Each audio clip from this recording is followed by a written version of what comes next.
My parents forced me to take in my brother and sister. For a year I paid for everything. But the truth they hid was worse than I ever imagined. I'm done. Tomorrow, I put an end to this mess once and for all. For the past year, I've been carrying my family on my back while they drain me dry.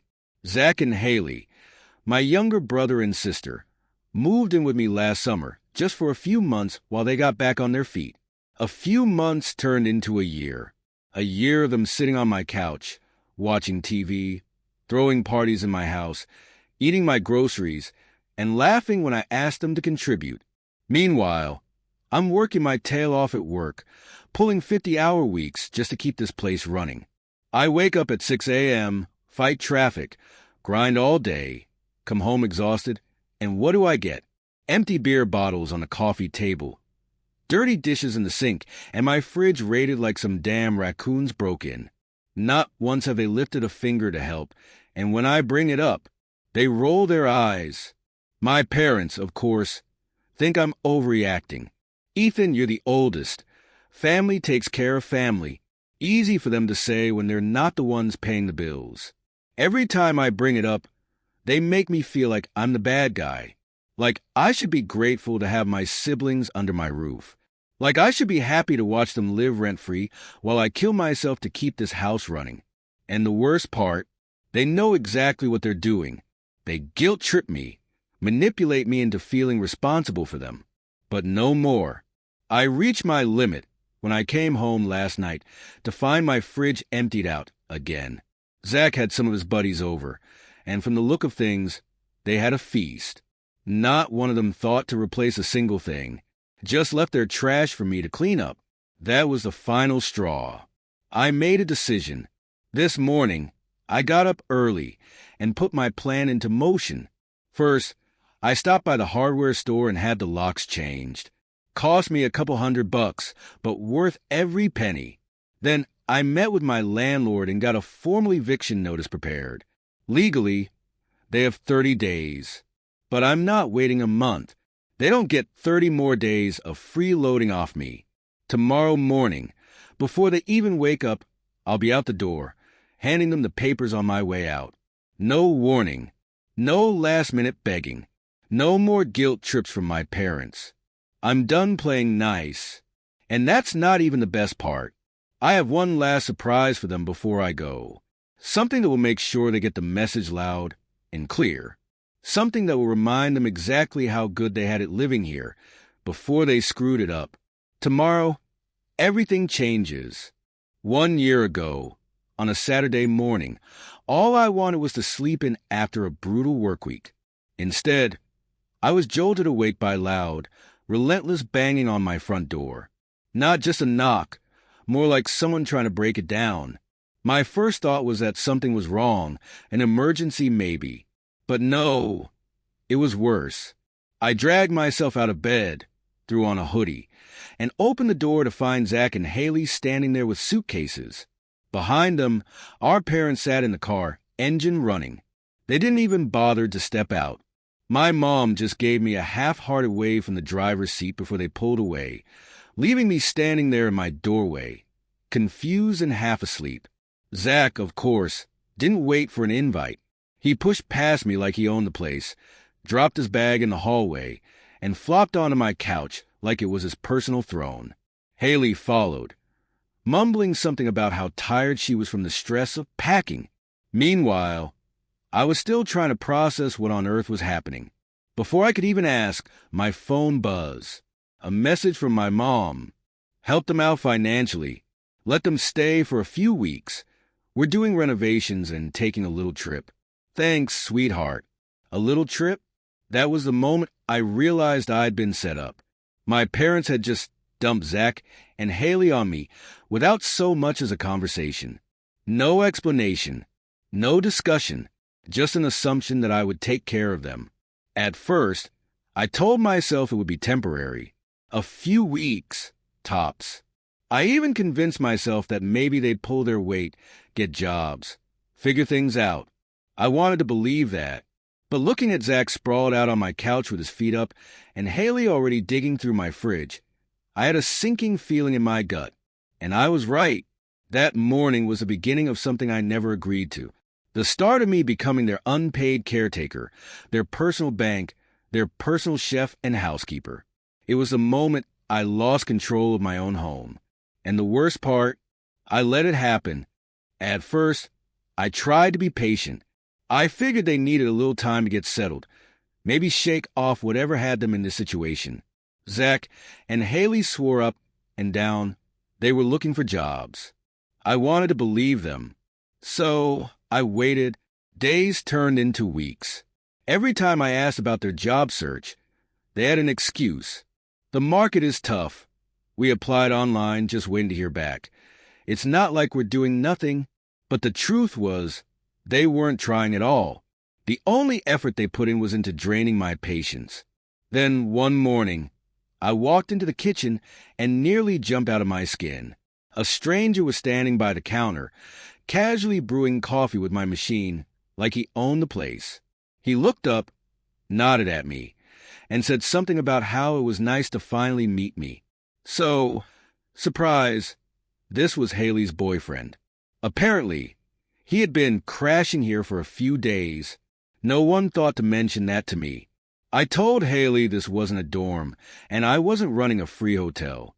She laughed it off, said it was just temporary. Not long after that, Zach decided to bring his girlfriend over. Unlike Haley's boyfriend, she didn't just crash. She practically moved in. Zach and her would shut themselves in his room for hours. If they weren't holed up, they were using my living room like it was their own personal lounge. Meanwhile, my bills were climbing. The electricity, the water, even the internet, I was paying for all of it. My place was turning into some chaotic college frat house, minus the fun. Dishes piled up. My fridge emptied faster than I could restock it, and somehow, no one seemed to notice except me. I brought it up again, told them they needed to start contributing or get out. They rolled their eyes, called me uptight, said I was being dramatic. Then, of course, my mom called. I asked if they were finally back from their trip and if the renovations were done, so Zach and Haley could move back. There was a pause. Then she sighed and said they wanted to enjoy some time alone, to relax. She told me they liked it better at my place anyway, so they should stay a little longer. She told me to stop stressing and give them more time. She even threw in the guilt trip, the classic speech, how I was a big brother, how family sticks together, and how I should be lucky to have them in my life. That was the moment I realized they wanted this to be permanent. My parents were done supporting them, and they had dumped the responsibility on me. I wasn't just dealing with Zach and Haley. I was dealing with my entire family working against me. And now I was trapped. I came home late that night, exhausted from work, only to find my apartment had been turned into a full-blown casino. The smell of stale beer and smoke hit me before I even walked through the door. The living room was packed with unfamiliar faces, most of them yelling over a poker game happening at my dining table. Empty bottles littered the floor. Someone had spilled chips all over my couch, and loud music blared from the speakers. I scanned the room, searching for Zach. Of course, he was at the table, laughing like he didn't have a care in the world. He barely acknowledged me, just flashed an easy grin, and said something about how I needed to relax. Haley wasn't any better. I spotted her in the kitchen, her boyfriend towering over her, clearly in the middle of a heated argument. I caught bits and pieces of what he was saying, something about her embarrassing him, about her not listening. She tried to push past him, and that's when it happened. He flung his arm out, and my lamp went crashing to the floor. It shattered instantly, sending glass flying across the floor. Not 2 seconds later, he punched the wall, leaving a hole the size of a baseball. That was the breaking point. I couldn't take it anymore. I stormed over, demanding to know what on earth was going on. Haley's boyfriend barely spared me a glance before grabbing his jacket and storming out.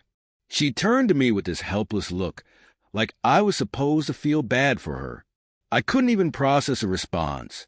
I turned to Zach, demanding an explanation. He just rolled his eyes and told me not to be so uptight. It's just a party. he said, like I hadn't just walked into a scene straight out of some frat house horror story. I grabbed my phone and called my mom. Maybe this time she'd actually listen. I laid everything out. Haley's boyfriend losing his temper, my apartment being trashed, Zach treating the place like his personal casino. There was silence on the other end, and for a second, I thought she finally got it. Then she sighed and told me to be patient. She actually said they were still adjusting to adulthood, like that was some excuse for wrecking my home. And then came the real gut punch. She said they were happier at my place and should just stay. That was the moment it clicked. This wasn't temporary. My parents didn't just want me to help them for a while.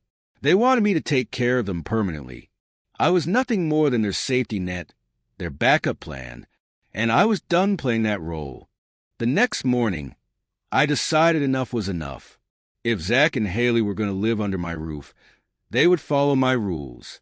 I sat them down at the kitchen table and laid it out clearly. No more guests, no more parties, and they needed to clean up after themselves. Basic house rules. Zach leaned back in his chair, arms crossed, while Haley scrolled through her phone like I wasn't even talking. They muttered something about understanding, but their attitude said it all. They weren't listening. They weren't going to change. At first, I thought maybe I was overreacting. Maybe they'd get it together, but that illusion shattered fast. By the next evening, my place was back to looking like a college frat house. Beer cans and fast food wrappers littered the coffee table. Someone had left dishes piled in the sink, growing a science experiment of mold. The music was loud enough to shake the walls. I walked in and found Zach lounging on my couch with two of his buddies, laughing at something on the TV. Haley was in her room with her boyfriend again. I reminded them about the rules. Zach didn't even turn his head when he told me to chill out. Haley just sighed, barely glancing up. It was like talking to a brick wall. Then came the breaking point. I got home late one night after work, exhausted. The moment I reached for my keys, I knew something was wrong. The lock was busted. Not just worn down, completely trashed. My stomach twisted as I pushed the door open, half expecting my place to be ransacked. But inside, everything looked normal, except for the front door, which was clearly tampered with. Haley admitted it first. She had lost her key at some party a few nights ago and didn't think it was a big deal. She figured nobody would actually use it. That was her defense. Meanwhile, I was stuck paying out of pocket to get the locks changed again. I could barely believe what I was hearing. Not only had she been careless, but she didn't even seem to care. I stood there, staring at her, waiting for some sign of guilt. Instead, she shrugged and said she'd be more careful next time. Zach, predictably, found the whole thing funny. Dude, it's just a lock. Chill. That was the response. Like I hadn't just spent my own hard-earned money fixing their mess. Like this was all one big joke. That was it. The final straw. I was done asking nicely, done pretending like this was some temporary situation that would resolve itself. They had no intention of moving out, and my parents had no intention of taking them back. I wasn't just stuck in a bad situation. I was being used. If I wanted my life back, I was going to have to take it. And I had a plan. The next few days, I played it cool. No more nagging, no more arguments. I acted like I'd finally accepted things. Let Zach and Haley do whatever they wanted. That's when Zach slipped up. One afternoon, while lounging on my couch again, he casually mentioned how nice it would be to have a bigger place. Somewhere with more space, maybe a backyard. He laughed, saying how crazy it would be if they had their own spot, almost like throwing the idea out there to see if I'd bite. I did. I leaned back, kept my voice casual, and told them they were in luck. I had found them the perfect place. Spacious, affordable, in a great neighborhood. I made it sound like a dream come true. I even let it slip that I'd be covering the first few months of rent, just to make sure they got settled. Haley practically squealed, already picturing her dream setup. Zach squinted at me, skeptical for a second, but greed won out. He nodded. It was all too easy. That night they packed. I watched as they stuffed their clothes, their junk, their endless piles of stuff into bags, acting like they were about to upgrade their entire lives. Haley was already talking about how she'd decorate. Zach was thinking about getting a new gaming setup. Neither of them even questioned why I was suddenly being so generous. The next morning, I helped them load their stuff into my truck. The excitement in the air was almost laughable. They were convinced they had won. We drove across town. Haley scrolling through furniture deals on her phone, Zach droning on about how awesome it was going to be not having someone breathing down their necks. And then we pulled up to our parents' house. Before they could react, I put the truck in park, jumped out, and started placing their bags on the front lawn, like an Amazon delivery. Zach frowned, confused. Haley hesitated before turning to me, her voice sharp. "This isn't funny." I smiled. "Welcome home." They stood there, completely stunned. Then the front door opened, and there they were, our parents, looking just as confused. My mom stepped out first, glancing at the growing pile of luggage.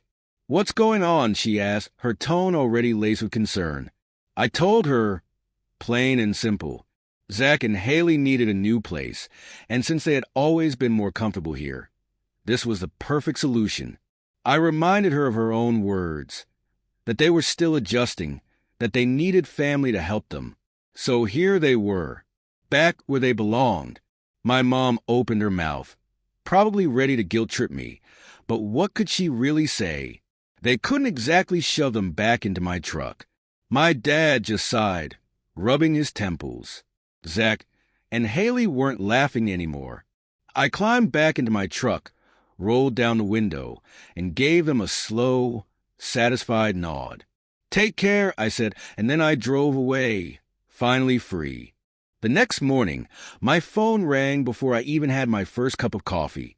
I saw my mom's name flash on the screen and almost ignored it. Almost. But something told me to pick up. Her voice was shaky. Not angry, not even disappointed, just tired. She wasted no time getting to the point. Zach had been stealing money from my dad's business. Thousands. At first, it was small amounts. Cash here and there that could be brushed off as miscalculations. But over time, it added up. My dad caught him red-handed, and instead of pressing charges, they made him leave. That's why he showed up on my doorstep that morning a year ago. Not because he needed a fresh start, but because he had burned his last bridge. And Haley? It was worse than I thought. My mom lowered her voice like she didn't even want my dad to hear her say it. Haley had been bringing strangers into their house. When my dad confronted her, she brushed it off, saying they were just friends. But then things started going missing. Small things at first, jewelry, cash from my mom's purse. Then bigger things. It was when my parents had enough. Kicking them out wasn't a lesson. It was survival. I felt my grip tighten around the phone. A year.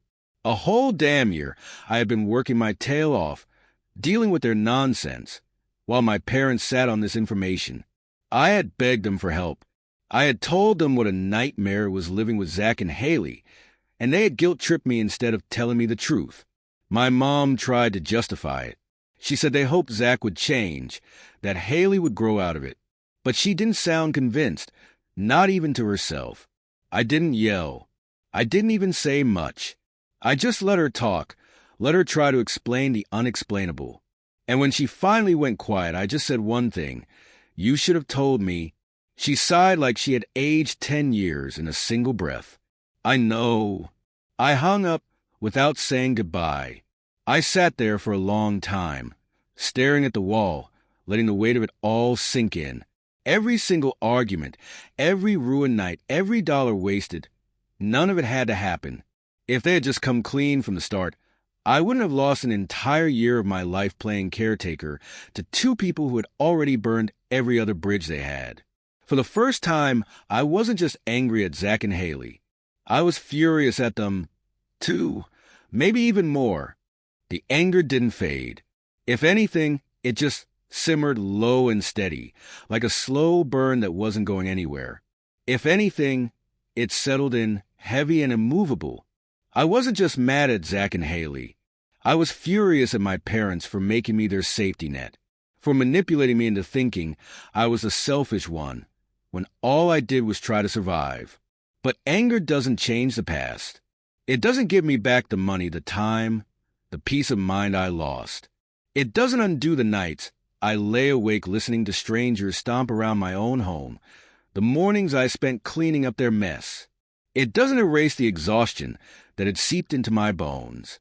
What it does do is make damn sure I never let it happen again. So, I did something I should have done a long time ago. I cut them off. My parents, Zach, Haley, all of them. No more calls. No more guilt tripping. No more playing the responsible older brother while they ran my life into the ground. I blocked their numbers, wiped their contacts, and made sure there was no way for them to reach me. Changed my locks again, and for the first time in over a year, I felt like I could breathe. Days passed, then weeks. My apartment stayed clean. My fridge stayed full. My bank account wasn't hemorrhaging money anymore. The silence that once felt suffocating now felt like peace. Then one evening, my phone lit up with a number I knew by heart. My mom. I stared at it, the weight of old habits pressing down on me. Answering was instinct. Fixing things had always been my role. But not this time. I let it ring, and when it went to voicemail, I swiped left and deleted it like it was just another spam call. For the first time in a long time, I was finally free.